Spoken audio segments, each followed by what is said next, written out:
जी, अस्सलाम वालेकुम students. Sir Abid बात कर रहा हूँ। आज हमने अपने जनरल साइंस के हवाले से बात करनी है कि एफडी डायरेक्टरेट ने जो सिलेबस रिड्यूस किया है। कल जो आपने मेरी वीडियो देखी है उसमें आपको पता चल गया होगा कि 50% सिलेबस जो है वो रिड्यूस कर दिया है। तो आज हम बात करेंगे कि जो 50% जनरल साइंस के हवाले से रिड्यूस किया है वो कौन कौन से चैप्टर्स हैं जो जनरल साइंस के अंदर इंक्लूड किए गए हैं। तो पहले हम ये देखते हैं, ये टोटल हमारे पास 10 यूनिट्स थे। ये नीचे उनकी सारी डिटेल दी गई है, अगर हम इसको नीचे करके देख सकते हैं। 1 2 3 4 5 6 7 8 9 10। तो ये 10 चैप्टर्स है, ये वाले 10 चैप्टर्स हैं अब नहीं रहे।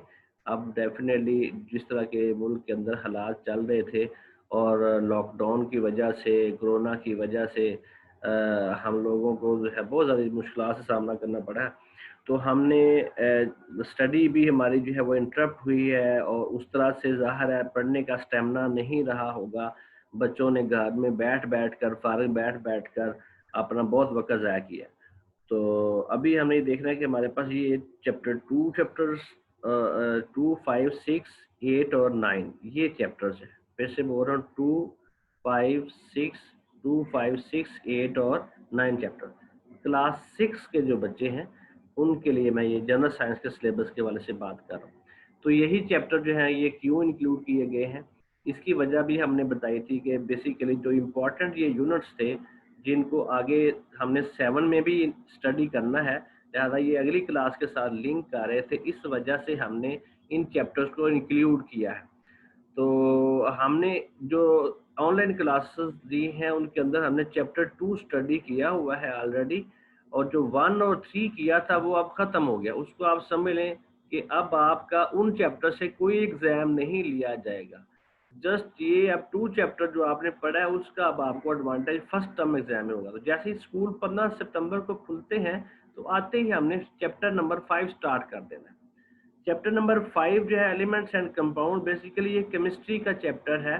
और ये जब आप 9th क्लास में जाएंगे तब आपको पता चलेगा। बहरहाल ये cell tissues and organs, elements and compounds, unit number 6 matter as particle, unit number 8 energy, and unit number 9 light and color. These are 5 chapters included in your general science syllabus. Out of these 5 chapters, first 2 or 3 chapters will be included in first term exam and remaining chapters will be included in final term exam. तो उसकी block syllabus भी वो हम आपसे share करेंगे कि first term में कौन से चैप्टर्स हैं और सेकंड टर्म में कौन से हैं। फिलहाल जो टोटल कोर्स आपका है वो टोटल 5 चैप्टर्स बन रहे हैं। तो इनको अब आपने याद करना है। इनके अंदर से शॉर्ट और लॉन्ग क्वेश्चंस आएंगे। मैं इस वीडियो के एंड में डिस्कस करूंगा कि आपका जो पेपर पैटर्न है, जो इस वक्त जो 2021 में जो एनुअल एग्जाम होने हैं उनका पेपर पैटर्न क्या होगा, उसमें मार्किंग स्कीम जो है वो किस तरह से चलेगी। तो ये भी आप अभी नेक्स्ट जो मैं 7 और 8 को डिस्कस कर लूँ, उसके बाद फिर हम एट द एंड फिर हम देखेंगे कि चैप्टर नंबर 2, 5, 6, 8 और 9 जो है इनमें से किस तरह से क्वेश्चन जो हैं वो आ सकते हैं और टोटल मार्क्स कितने होंगे। चलिए नेक्स्ट चलते हैं, क्लास 7 के हवाले से हम बात करते हैं। क्लास 7, इसको लेट मी कंफर्म फर्स्ट कि ये 7 ही है। Yes it is class 7, reduction of syllabus FGI central government for year 2020-21 class 7। तो क्लास 7 का जो सिलेबस है इसमें बाकी तमाम सब्जेक्ट्स के भी हैं, लेकिन हम आज फोकस करेंगे सिर्फ और सिर्फ जनरल साइंस के ऊपर। तो जनरल साइंस के टोटल यहाँ पे 10 चैप्टर्स हैं। देखें 1 2 3 4 5 6 7 8 9 10। आउट ऑफ दीज 10 चैप्टर्स हमने जो करने हैं वो क्या है, प्लांट सिस्टम करना है, नंबर 2 ह्यूमन ऑर्गन सिस्टम करना है। यहाँ पे 3 लिखा हुआ है, ये बाय मिस्टेक है। ह्यूमन ऑर्गन सिस्टम यहाँ पे हमने 2 कर देना है, मतलब ये चैप्टर 2 होगा। यहाँ मिस्टेकनली 3 लिखा गया है, तो ये बेसिकली क्या है, ये चैप्टर नंबर 2 है। तो इसको हमने इसी तरह से ही करना है। ये चैप्टर नंबर, ये वाला जो है ये चैप्टर नंबर 3 के बजाय चैप्टर नंबर 2 हम इसे कहेंगे। ओके, तो chapter number 2, 1, 2 4, 6, 7 and 9. 1, 2, 4, 6, 7 and 9. So these chapters are included in your course. Total 10 chapters थे, अभी यहाँ पे 1, 2, 3, 4, 5 और 6 chapters हैं. इनमें डेफिनेटली चैप्टर छोटे होते हैं कुछ, इसलिए हमने इसको सिलेबस को 50% जब किया तो इसके अंदर ये 6 चैप्टर जो है वो इंक्लूड कर दिए गए.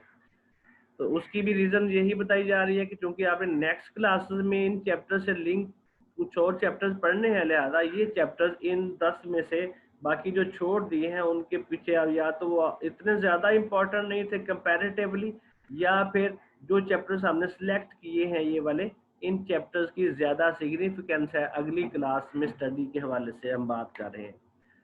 तो जनरल साइंस 7 की बात होगी. अभी हम चलते हैं जनरल साइंस सिलेबस क्लास 8.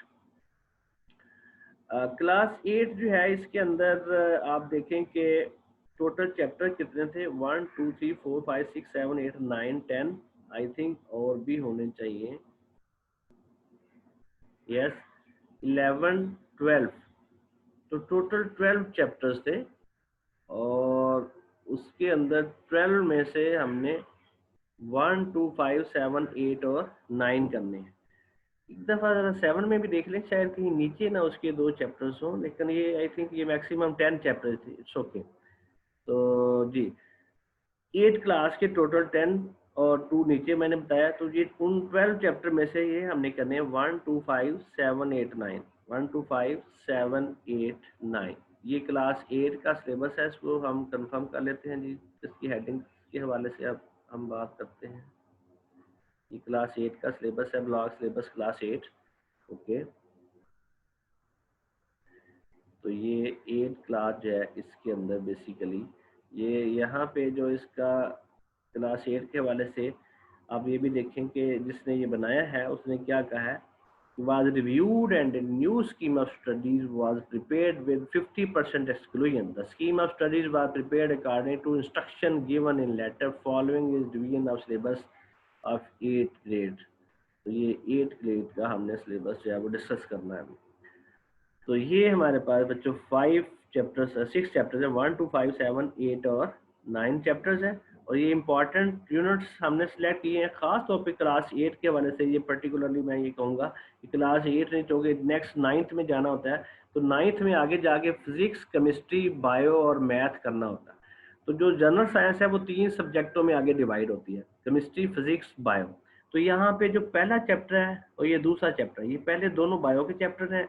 यानी बायो में आपने चूंकि इनको पढ़ना था इसलिए इन चैप्टर्स को इंक्लूड कर दिया गया है, बाकियों को अगर नहीं भी किया या बाकी इतने इंपॉर्टेंट नहीं थे. यूनिट नंबर 5 केमिकल रिएक्शन, ये केमिस्ट्री का चैप्टर है. 7, 8 और 9 जो ये तीनों चैप्टर्स हैं ये फिजिक्स के चैप्टर्स हैं. तो यानी बेसिकली जनरल साइंस जो 8 क्लास है वो इस हवाले से बहुत इंपॉर्टेंट होती है कि उसमें जो आने वाली क्लास के अंदर जो आपने साइंस के सब्जेक्ट्स पढ़ने हैं, केमिस्ट्री, फिजिक्स, बायो, उन सब्जेक्ट्स के अंदर जो टॉपिक्स होते हैं, जो चैप्टर्स होते हैं, 8वीं क्लास में भी उन्हीं चैप्टर से थोड़ा बहुत उनकी बेसिक्स वगैरह स्टडी करवा दी जाती है ताकि बच्चों को आगे जाके कोई दुश्वारी महसूस ना हो. तो बहरहाल ये 1, 2, 5, 7, 8, 9 ये वाले चैप्टर्स जो हैं ये हमने इसमें पढ़ने हैं फर्स्ट टर्म और फाइनल टर्म में. तो फर्स्ट टर्म में आई थिंक 1 और 2 जो है ये हमने डिस्कस कर लिए हुए हैं. ऑनलाइन टीचिंग के हवाले से भी इनके हमने नोट्स भी किए थे और ऑनलाइन जो टीचिंग थी लॉकडाउन के दौरान उसके अंदर हमें ये दोनों चैप्टर याद कर लिए हैं और मुझे उम्मीद है कि बच्चों ने याद कर लिए होंगे. अगर नहीं भी किए तो पेरेंट्स को आप कंफर्म होना चाहिए कि ये चैप्टर याद करने ज़रूरी हैं. जब आप स्कूल खुलेंगे 15 सितंबर से तो 5th चैप्टर हम स्टार्ट करेंगे. तो ये 1, 2 और 5 chapters, these chapter will be included in first term exam syllabus. तो फर्स्ट टर्म एग्जाम जो है वो कब होगा, उसका सिलेबस कहाँ तक होगा, ये भी हम इसके बारे में भी आपको बाखबर रखेंगे अपने YouTube चैनल के ज़रिए. और इसीलिए आपसे बार बार कहता हूँ कि मेरे चैनल को सब्सक्राइब ज़रूर करें ताकि आप लोगों को जो आज का चूँकि सिस्टम ऑफ एजुकेशन हमारा थोड़ा सा स्कैटर्ड सा हुआ है, बच्चे स्कूल नहीं जा रहे, पेरेंट्स का स्कूल में जाना मुश्किल है, तो इसलिए आपको घर बैठे तमाम इंफॉर्मेशन हासिल करने के लिए ज़रूरी है कि कोई ऐसा प्लेटफॉर्म, कोई ऐसा चैनल आपके लिए हो जहां से आप वो तमाम इंफॉर्मेशन ले सकें जो आपके बच्चे की एजुकेशन के हवाले से ज़रूरी है। तो बहरहाल ये हमने आज डिस्कस किया है जनरल साइंस क्लास 8, 7 और 6 का सिलेबस। बाकी भी तमाम सब्जेक्ट्स के सिलेबस मेरे पास यहाँ पे मौजूद हैं। आप देख सकते हैं मैथ के हवाले से भी है और बाकी भी तमाम सब्जेक्ट्स के हवाले से सिलेबस मौजूद है।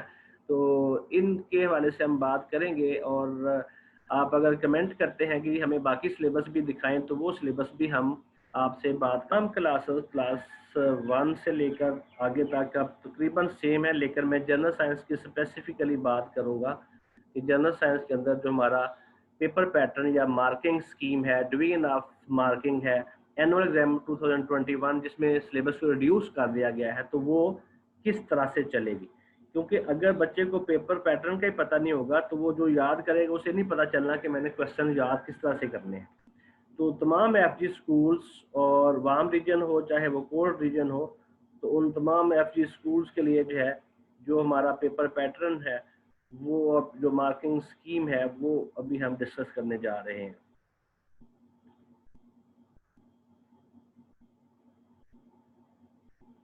जी, तो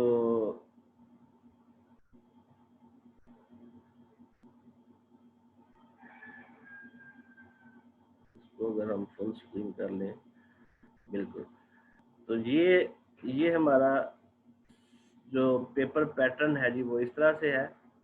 जनरल साइंस के हवाले से हम अभी बात कर रहे हैं। तो इसमें टोटल मार्क्स जो है वो जनरल साइंस के 6, 7, 8 क्लास की मैं बात करूंगा। टोटल मार्क्स 75 हैं और 75 मार्क्स जो हैं इसके अंदर फिर नेक्स्ट जो उसकी स्कीम है एमसीक्यूज जो है वो 15 मार्क्स के हैं। और आपको पता है 15 ही एमसीक्यूज पेपर में आते हैं, हर एक का एक नंबर होता है, तो टोटल 15 मार्क्स यानी 75 की डिवीजन आगे हो रही है। एमसीक्यू मल्टीपल चॉइस क्वेश्चन है, एक क्वेश्चन है उसके नीचे 4 जवाब दिए हुए हैं, किसी एक जवाब के ऊपर आपने सर्कल लगाना होता है। उसके बाद शॉर्ट क्वेश्चन हैं, टोटल शॉर्ट क्वेश्चन जो है वो 18 आते हैं और 18 शॉर्ट क्वेश्चन में से बच्चे को 12 करने होते हैं, तो 12 अटेम्प्ट करेंगे तो हर एक क्वेश्चन के 3 मार्क्स हैं, तो टोटल 12 मल्टीप्लाई 3 36 मार्क्स बन जाते हैं। इस तरह से जो लॉन्ग क्वेश्चन हैं वो टोटल 3 आपने अटेम्प्ट करने होते हैं लेकिन आते 5 हैं। मतलब ये कि अगर आपके पास अभी जो रिड्यूस सिलेबस है उसमें 5 चैप्टर्स हैं तो डेफिनेटली हर चैप्टर में से एक लॉन्ग क्वेश्चन आएगा। तो अगर आप 3 चैप्टर्स के भी लॉन्ग अच्छी तरह से तैयार कर लेते हैं तो आप तमाम के तमाम लॉन्ग क्वेश्चन अटेम्प्ट कर सकते हैं।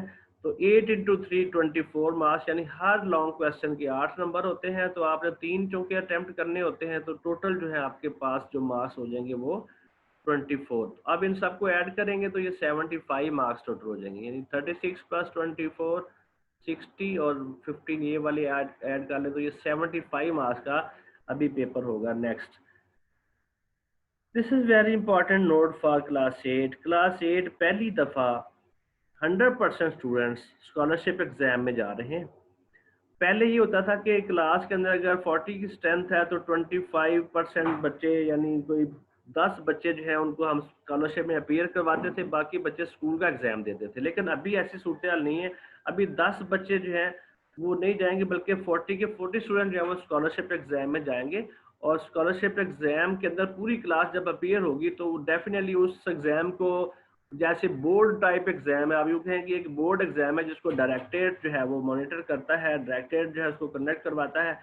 तो इसलिए ये बच्चे जो 8वीं क्लास के जो बच्चे हैं उनको ये पता होना चाहिए कि अब उनकी अपनी मेहनत जो है वो बहुत ज़रूरी हो गई है, इसलिए भी ताकि वो अच्छे नंबर ले सकें।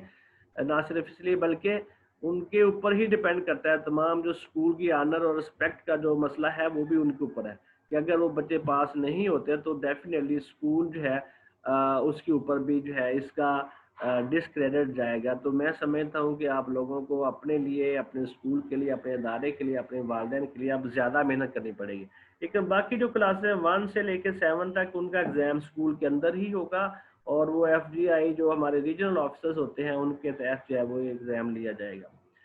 तो ये वाली जो हमारी वीडियो थी इसके अंदर हमने पेपर पैटर्न को डिस्कस किया, इससे पहले स्कीम और जनरल साइंस के हवाले से रिव्यू सिलेबस को डिस्कस किया।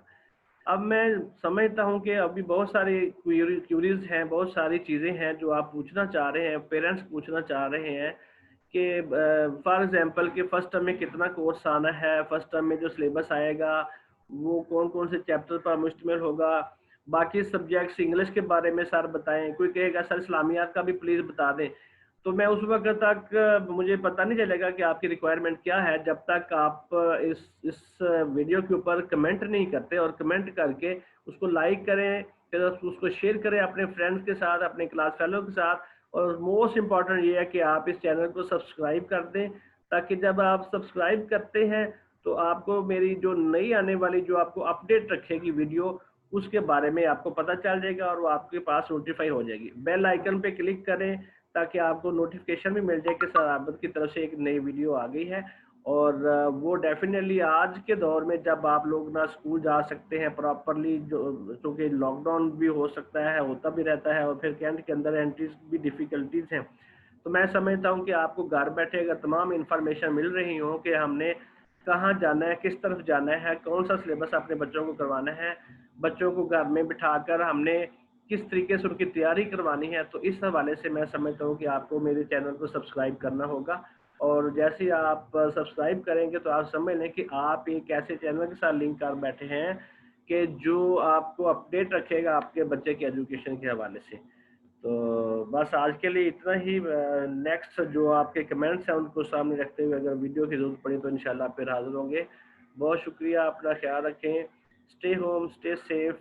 अभी भी कोरोना गया नहीं है, अपना ख्याल रखें, अपने बच्चों का ख्याल रखें, उनको मास्क के बगैर बाहर ना जाने दें, अपने हाथों को 20 सेकंड तक धोते रहें साबुन के साथ, और मास्क का इस्तेमाल बहुत ज़रूरी है। 6 फीट डिस्टेंस जो है, सोशल डिस्टेंसिंग जिसे हम कह रहे हैं, वो भी आप लोगों के लिए ज़रूरी है। अभी घुलना मिलना छोड़ें, क्योंकि हो सकता है खुदा ना करे कि कोई सेकंड लहर ना आ जाए, जैसे न्यूजीलैंड के अंदर, जैसे इंग्लैंड के अंदर और बाकी मुल्कों के अंदर कोरोना की आ रही है। तो अल्लाह ताला हम सबको अपने हिफ्ज़-ओ-मान में रखे। बहुत शुक्रिया।